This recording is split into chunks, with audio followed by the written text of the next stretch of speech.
everyone, and welcome to the preview show of GTC III, the third edition of the GTC Tour. We're heading back down to the Mornington Peninsula, just like we did in the inaugural tour. I've got a very new special guest with me today. His name is George Seraphim, but what's happened to the other guy that used to be next to me, George? Look, feedback's come from the fans. They said Freeman out, gone, no more Freeman. Greg in. New addition, new show for the new trip this year. Looking forward to it. Hope to be a good weekend with the boys. I like it. I like how you've also come prepared. You've worn the GTC inaugural polo. I've gone something similar, but it clearly hasn't stuck because Steve's looking a bit headless. Yeah. With his camo polo. No floating head. More on some interesting merchandise or polos coming potentially on the tour. Look, can we give anything away? There was a bit going around about some new polos coming around on the next tour. To touch and go at the moment, we're working with our suppliers. Some late night meetings, early morning phone calls. We'll see what we can pull through. The good news is, for the upcoming tour, we do have a new member on board, and this is going to be his first tour. Obviously, his name's Jack. Can you give us a little bit more about him? Yeah, look, Jack and I go way back. Loves his golf, an avid golfer is Jack. He's bought 2 drivers in the last 2 years, so he's really working on improving his golf game. Hits them well, plays off. I think he's playing off about 20 odd at the moment. No, he'd be playing off less than that, surely. Is he? He might, or 18 to 20, maybe. Surely. He's a better golfer than 20. He might be able to sneak around in and boost his handicap just before the trip. Yeah, look, will be a danger in longest drive, I think. Definitely a danger to take that out. Okay, there you go. So, GTC III is what we're here for, so let's jump straight into that. Let's look at the dates firstly, because we have had some trouble with one individual member.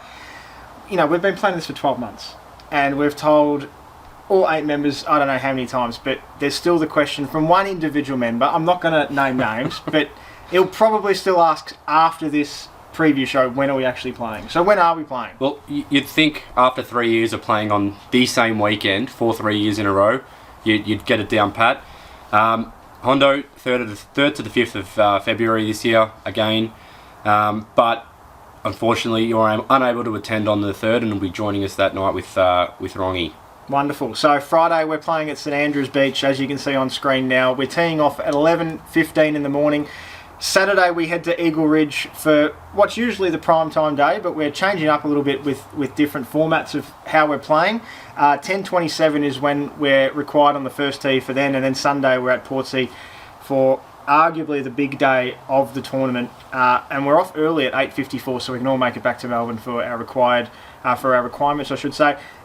So speaking of how we've changed it up, what is the format? So we start off on Friday with just the 6 of us, and what are we playing?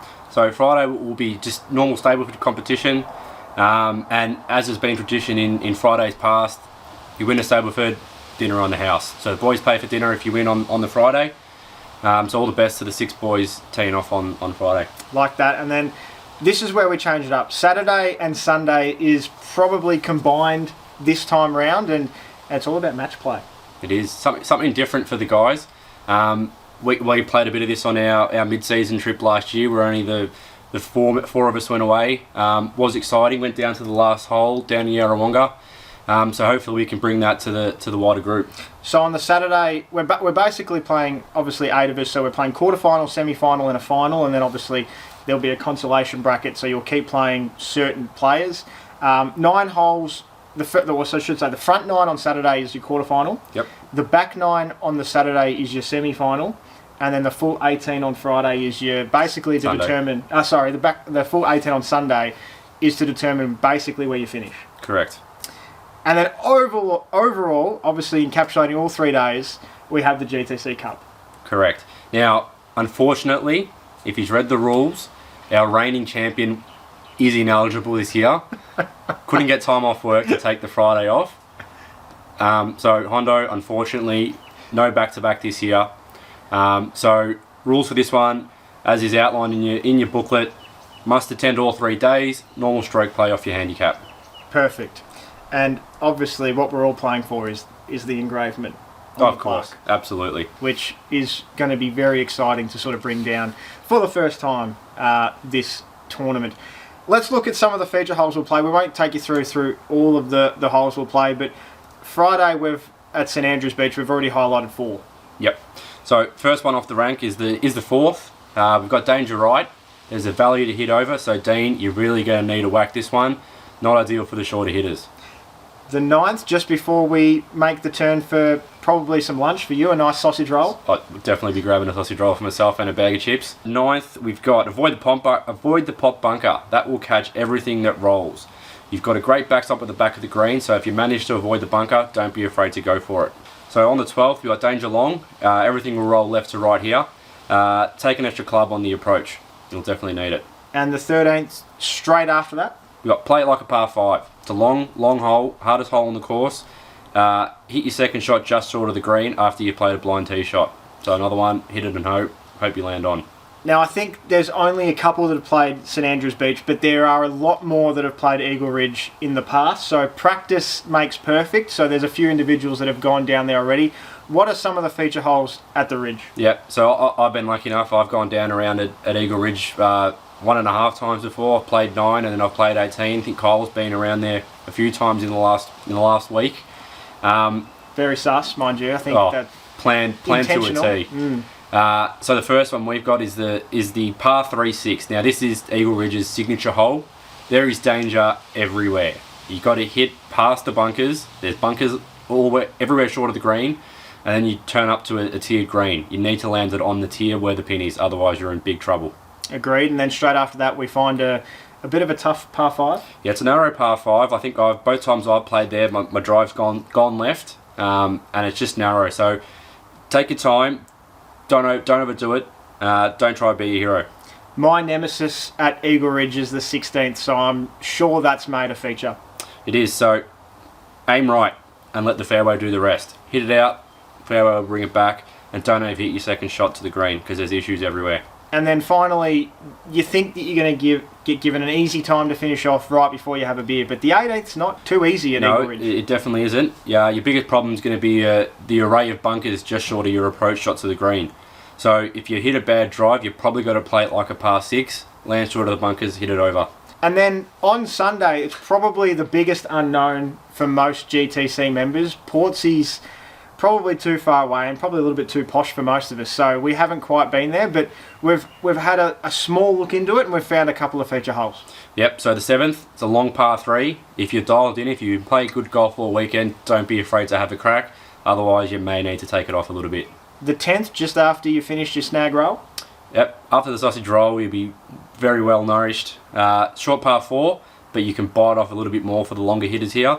So Hondo, that's a shout out to you. Might look at a narrow landing zone, but it opens up a bit more than you think. And then 14 is a bit uphill, downhill sort of thing, and you can play to your advantages? Yeah, correct. So we've got a long par 4 on 14. You can have some run down the hill. Play should be to the left of the bunkers and over the trees. And then once again, similar to the Ridge, the 18th is not too easy, I should say. No, 18th's tough. Avoid the bunkers. You've got a few blind shots on this one. Blind tee shot and then a blind approach. Off the tee, miss the bunkers on the left on the approach. Miss the bunkers short, which are hidden. Could ruin your weekend and a long drive home.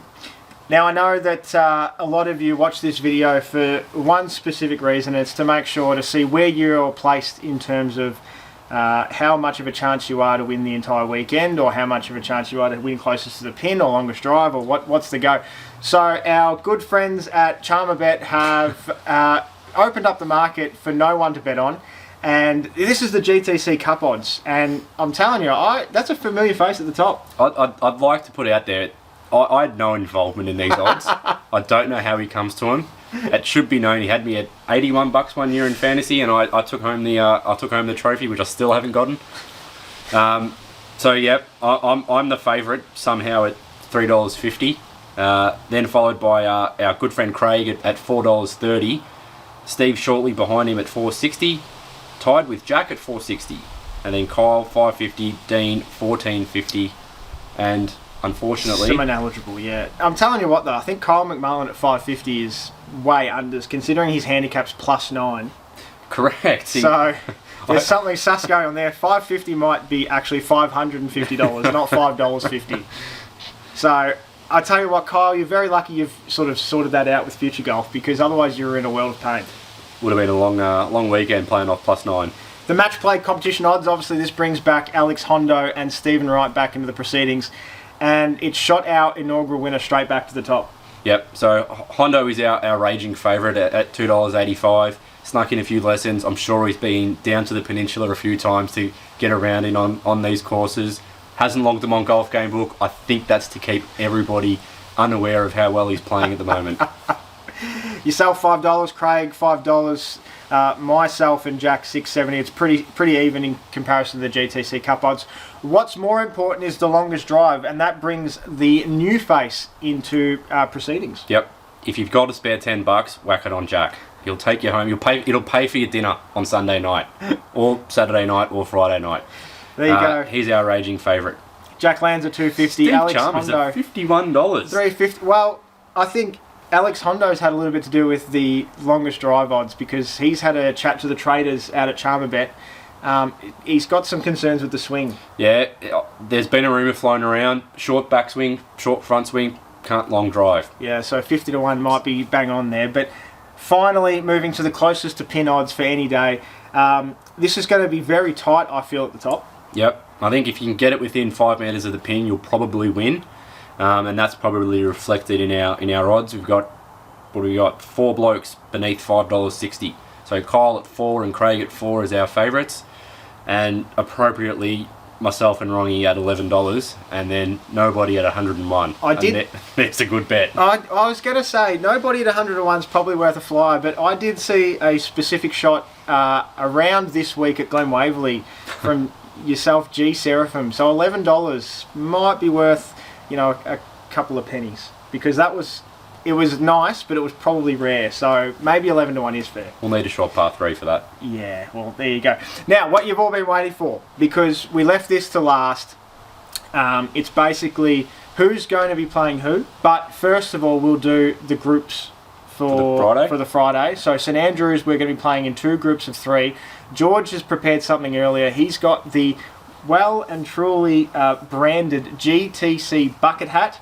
They're available now. If you want one, contact the GTC on Instagram or one of the direct messages to the merch. Or Twitter. We're on Twitter as well. Twitter as well. There you go. Very inactive. So we've got 6 names in here. George, you better do the honours without really looking. We're going to do this as fair as possible. I'll hold it up high for us. The first 3 that come out will be in Group 1 on Friday. So in Group 1 and teeing off first, you can't make it up, Craig Freeman. There you go. Craig, you're up first on a Friday at St Andrews. Joining Craig in Group 1.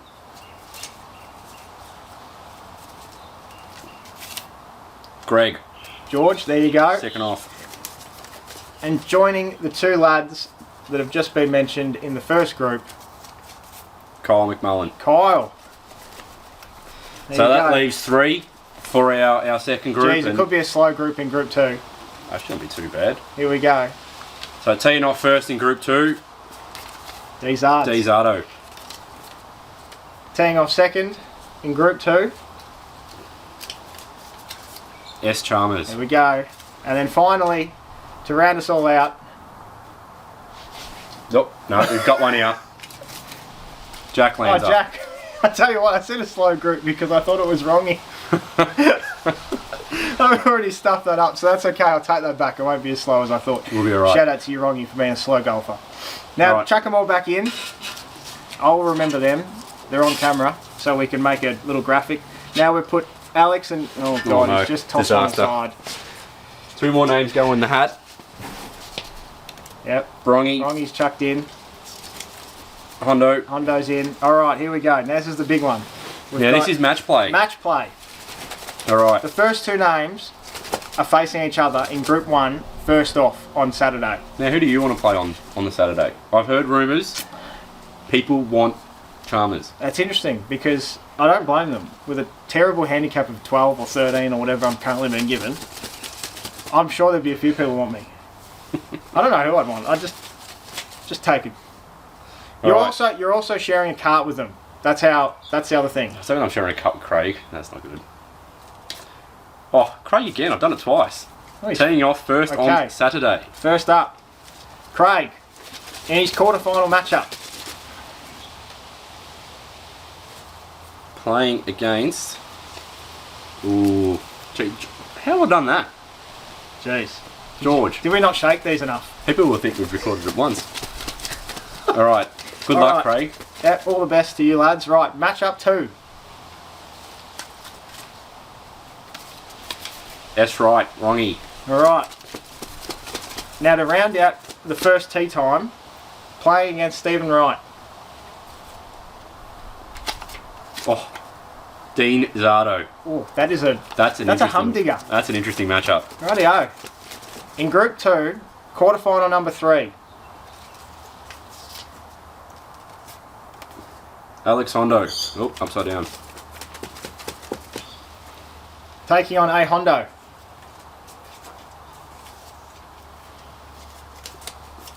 Oh, Jack Lanza. what a matchup. The newcomer versus the champ. ineligible reigning champion. Ineligible reigning champ. So that leaves 2. S. Chalmers, K. McMullen. Oh, that's a humdinger as well. Steve. There we go. And finally, And final, if we've done it correctly, there we go. Kyle. That, my friends, is going to be an elite bracket. Now, I'll drop a graphic here, so it will come up on the screen what the bracket looks like. The first 2 winner obviously will take the winner of the second 2, and so forth. You're seeing it on screen now. We're not looking at it, but you are. And then we'll have a winner on Sunday, I should say. We'll have two winners on Saturday. They'll play off the first on the Sunday, and it'll be interesting. It'll be really interesting. It's the first time we've done it. We're looking forward to it. We're less than a week away by the time you'll see this, because we're recording on a Thursday. Looking forward to it. It's going to be so exciting. Obviously, the Friday is going to be a bit of fun, but I think the Saturday is probably going to be the most cutthroat, just knowing that you've got sort of 2 matches to play, and then anything could happen on Sunday. Yeah. I'll expect a club throw or 2 if Hondo makes a final. You might see 1 or 2. Yeah. I may throw a club myself. I think you'll never face a bigger 9 holes than you will on Saturday morning or Saturday afternoon. Yeah, absolutely. Yep. They're the biggest 9 holes you'll play all weekend. They'll really set your weekend up. Are you playing for the chocolates or are you playing for scraps? George, it's been an absolute pleasure. We'll see everyone on the first tee at St Andrews, except for 2 of you, where we'll see you later that night. Check out GTC III. If you're not on the tour, you'll be on socials. We'll see you then. See you later. Thank you very much.